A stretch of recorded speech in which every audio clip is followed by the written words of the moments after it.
오늘 성경에 보면 주 예수를 믿어라 그리하면 너와 내 집이 구원을 얻으리라 그랬습니다.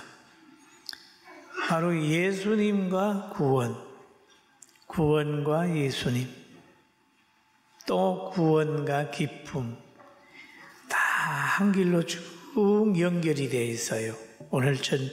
오늘 귀한 말씀 들으면서 구원의 주님이 여러분과 저와 함께 있기를 주의 이름으로 축원합니다. 오늘 본문에 보면은 성령님의 마음과 전하는 사람의 마음에 차이가 있다, 이렇게 볼 수 있어요. 여기 오늘 본문에 보면은 바울 사도가 이제 복음을 접하는 겁니다. 복음을 접하고 그의 가슴이 막 불붙는 것 같아요. 그래서 막 가는 곳곳마다 복음을 전하려고 엄청 노력을 했어요.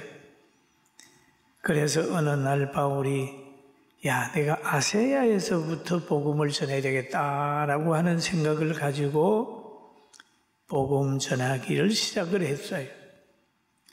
그런데 무시 앞에 이르러 비두니아에 가고자 애쓸 때에 예수님의 영이 허락지 않았다, 그럽니다. 어떻게 복음을 전하려고 하는데 예수님이 영이 복음을 전하지 못하게 할까? 그런 생각 한번 해보시죠. 하나님의 말씀을 듣든지 안 듣든지 전하라, 어디에 가서든지 전하라 그러는데 바울 사도는 복음을 전하러 가는데 예수님의 영이 허락하지 않았다. 왜 그럴까요? 바울의 계획과 성령님의 계획이 달랐다는 거예요. 그처럼 성령님의 계획과 때로는 복음 전하는 주의 종의 계획이 다를 수도 있습니다. 구약 성경에 보면 요나의 생각과 하나님의 뜻이 달랐어요.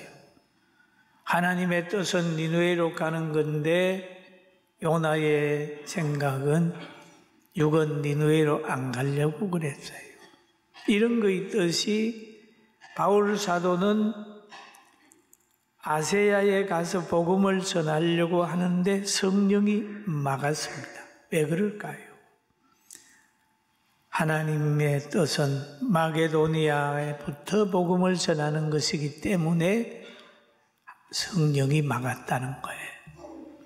여러분, 무슨 일을 하고 계획을 하다가 안 되거든, 더 좋은 길을 하나님이 열어놓은 줄 알고 찾아보면 사람이나 꿈으로 한상으로나 환경으로나 인도하는 줄 알고 그 길로 가길 주의 이름으로 축원합니다. 한 군데는 성령이 허락을 하지 않았는데 한쪽으로는 허락을 했어요.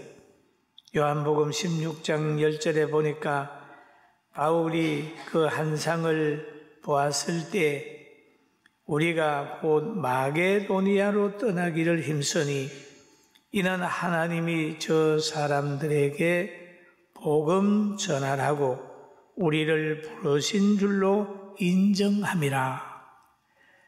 한쪽에선 막으시더니 한쪽으로는 한상 중에 그 다른 곳으로 가서 복음을 전하는 장소를 알려주고 계셨다, 그런 말입니다.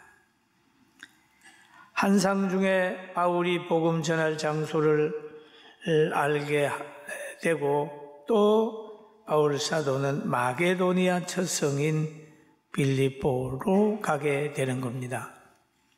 그럼 빌립보에 가가지고 기도하러 강가에 나갔다가 한 여인을 만났어요.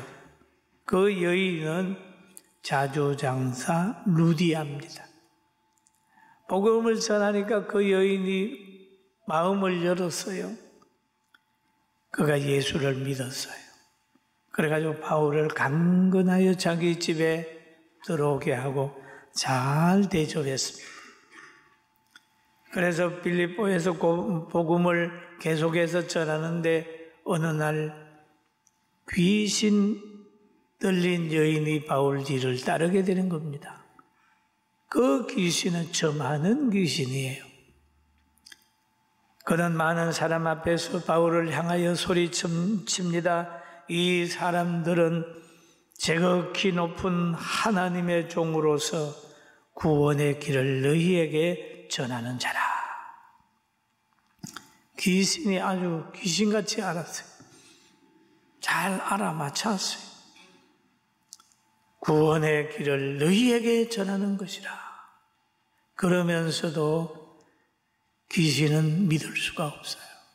그건 지옥에 속한 것이기 때문에 못 믿는 거예요. 그리고 귀신의 역사는 뭐냐? 사람을 괴롭힙니다. 귀신의 역사는 점을 한다 할지라도 미래는 몰라요.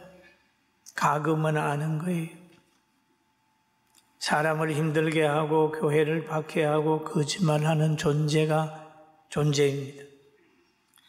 바울 사도는 그 귀신 들린 여인이 늘 와서 저 사람은 구원의 길을 전하는 자라고 그렇게 얘기를 하니까 그것도 자주 들으니까 마음 안 좋잖아요. 그리고 바울이 사도행전 16장 18절에 이렇게 했어요. 한번 같이 봅니다. 이같이 여러 날을 하는지라 바울이 심히 괴로워하여 돌이켜 그 귀신에게 이르되 주 예수 그리스도 이름으로 내가 내게 명하노니 그에게서 나오라 하니 귀신이 즉시 나오니라. 아멘. 그러면 귀신을 쫓아내는데도 예수님의 이름이 필요하다. 예수가 이름이 필요하다. 예수 이름으로 명하노니. 예수님이 모든 문제 속의 해결은 예수님이 하는 거예요. 예수님의 이름으로 귀신이 쫓겨나고 예수님의 이름으로 병이 치료가 되고 예수님의 이름으로 마음의 심령 천국이 이루어지고 예수님이 함께 계실 때 환경이 변화되고 물이 변하여 포도주가 되고 풍랑을 잔잔하게 되는 겁니다. 할렐루야. 예수가 있단 말이에요. 예수. 그러면 예수가 있으면 거룩해지는 거예요. 이웃을 나보다 낫게 여기고 거룩해지는데 예수님이 안 계시면 문제가 생겨요. 지금 우리 한국에도 그 예수님을 떠난 법들이 만들어지고 있어요. 차별금지법이라든지 동성애를 옹호하는 그런 분위기라든지 이런 것들은 다 예수님을 떠나서 하는 것들은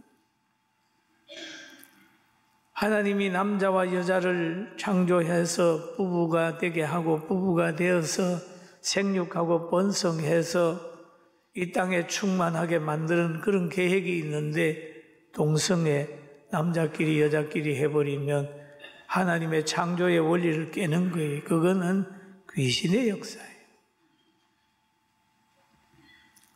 창조의 원리를 파괴하는 겁니다.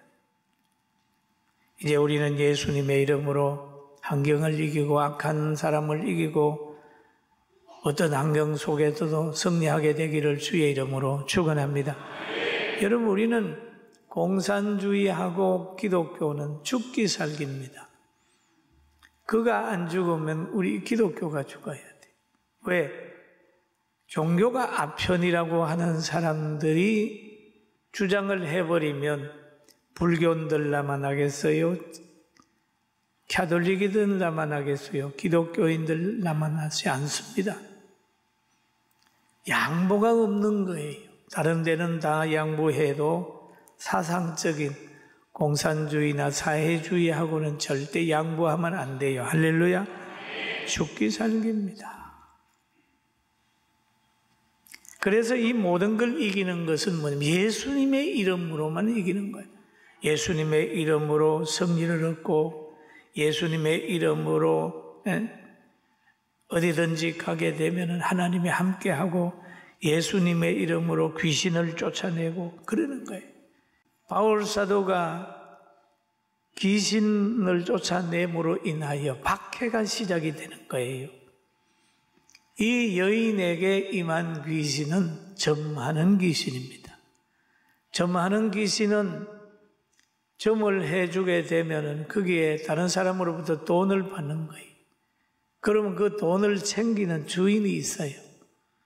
그런데 귀신이 나가버렸으니 이 주인의 수입원이 없어진 거예요. 그렇게 되는 겁니다. 그럼 이 귀신이라고 하는 거는 사람을 괴롭히는 특징을 가지고 있어요. 본능을 가지고 있습니다. 마태복음 17장 15절에 보면 이런 내용이 있죠. 주여 내 아들을 불쌍히 여기소서. 그가 간질로 심히 고생하며 자주 불에도 넘어지며 물에도 넘어지는지라. 그렇게. 이것도 귀신을 통해서 온 건데 자기가 들어가 있는 그 집인 그 아들을 물에도 넘어지게 하고 불에도 넘어지게 했다. 그래서 예수님이 그 귀신을 쫓아내니까 아들이 정상적으로 건강하게 됐단 말이에요. 그러니까 그 여인이 점하는 귀신도 역시 사람을 괴롭히는 영입니다. 그런데 바울 사도가 쫓아내줌으로 그 여인에게는 엄청난 축복이. 그런데 주인이 자기 수입이 끊어졌다고 해가지고 바울 사도와 신라를 고소를 하는 겁니다. 시장통에 데리고 가가지고 막 얘기를 하는 거예요. 이 사람 안 되는 사람이라고. 잘못된 사람이라고. 로마 사람인 우리가 받지도 못할 이상한 말을 전하는 사람이라고 막 얘기를 하니까 여론이 들끓기 시작을 했어요. 성경은 말합니다. 의를 위하여 박해를 받는 자는 복이 있나니 천국이 저희 것입니다. 그들의 것임이라고 얘기하죠. 바로 의가 있었기 때문에 오는 것이 박해가 온 거예요. 그들이 막 바울을 이상하게 생각을 하게 되니까 거기에 있는 많은 사람들이 분노하기 시작했습니다. 그 상태는 어떤 상태입니까? 돈 있는 사람들이 관리를 다 매수를 해버렸어요.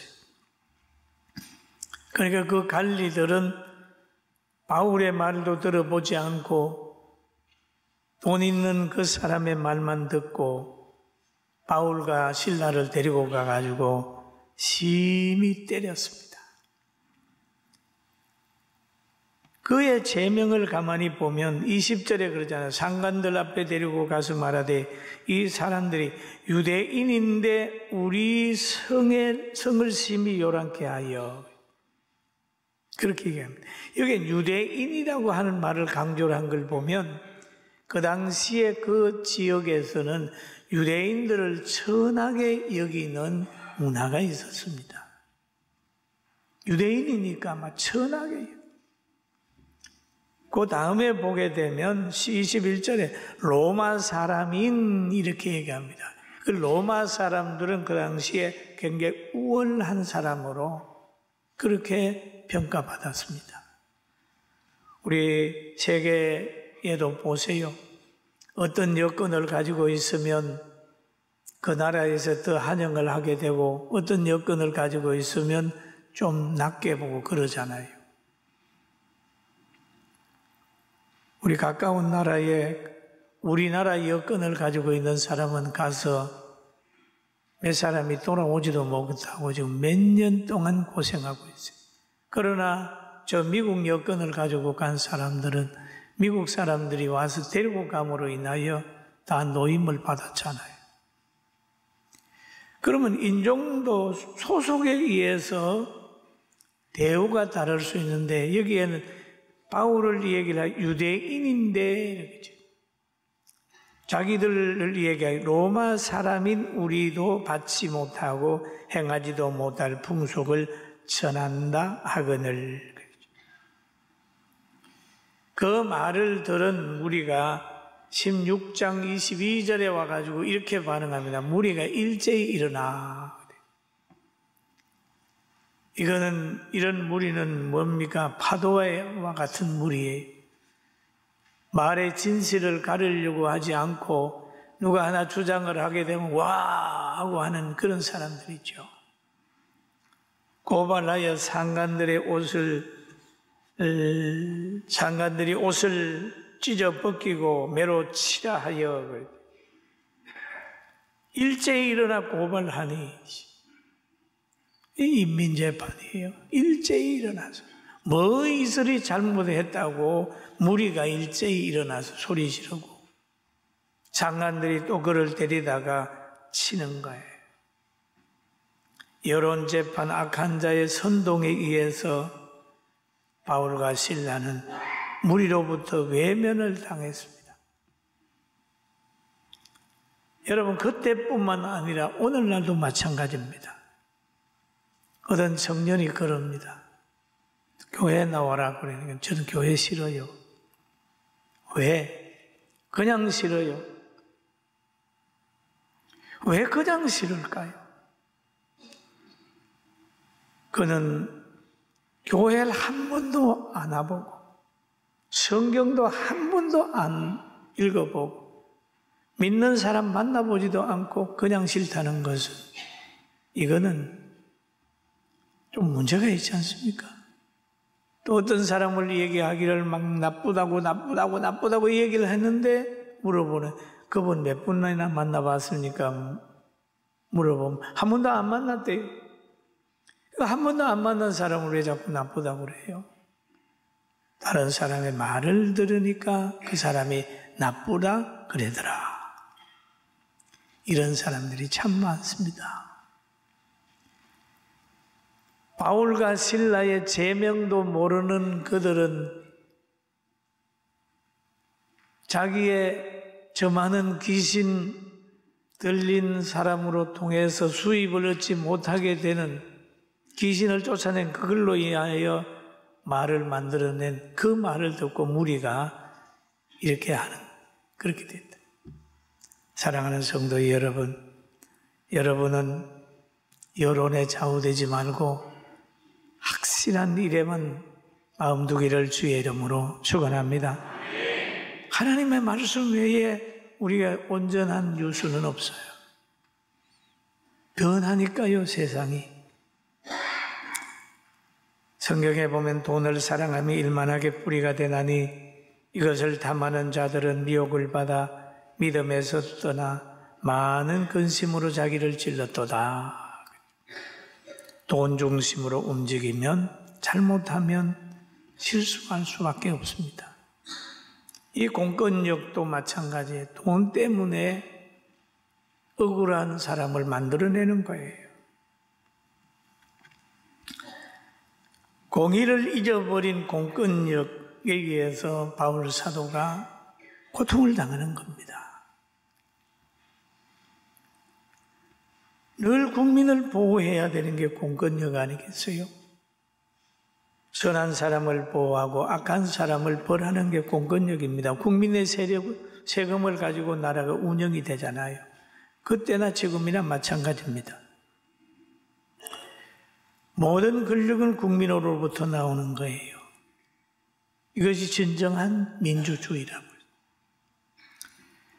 그러나 하나님의 교회의 모든 것들은, 모든 권세는 하나님으로부터 나오는 거예요. 할렐루야.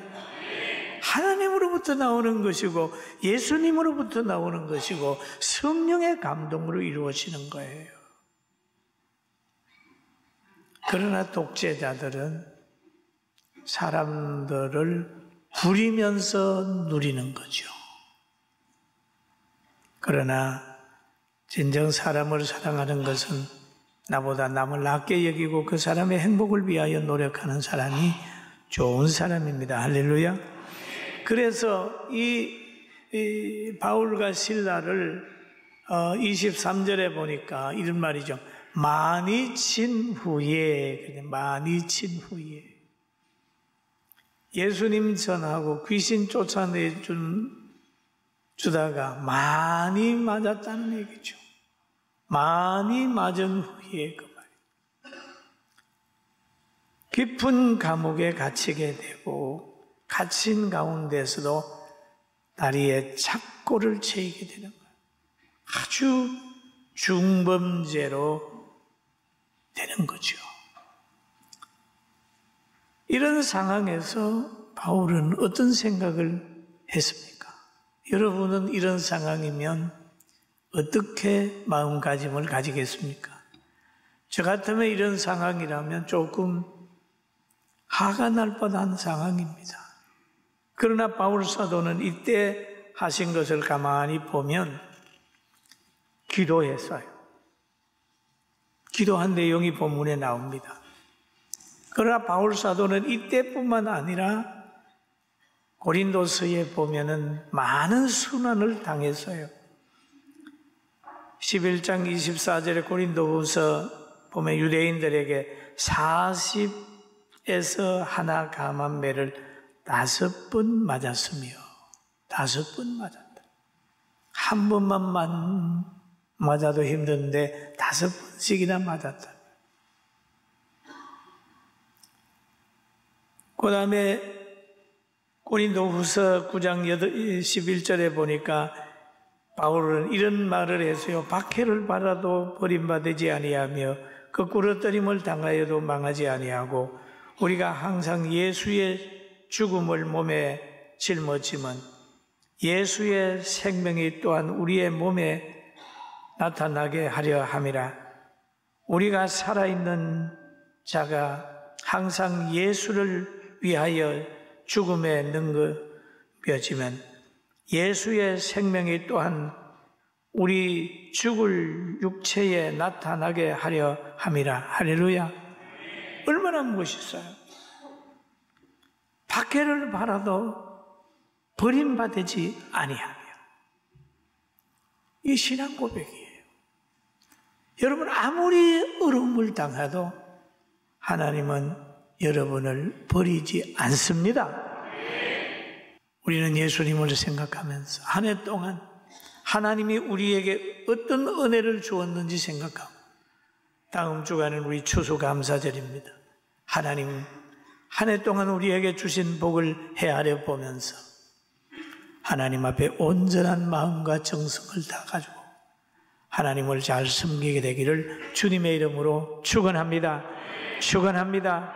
예수님과 구원과 예수님, 가장 중요한 이 예수님을 모시고 승리하는 온 가정이 되시길 주님의 이름으로 축원합니다.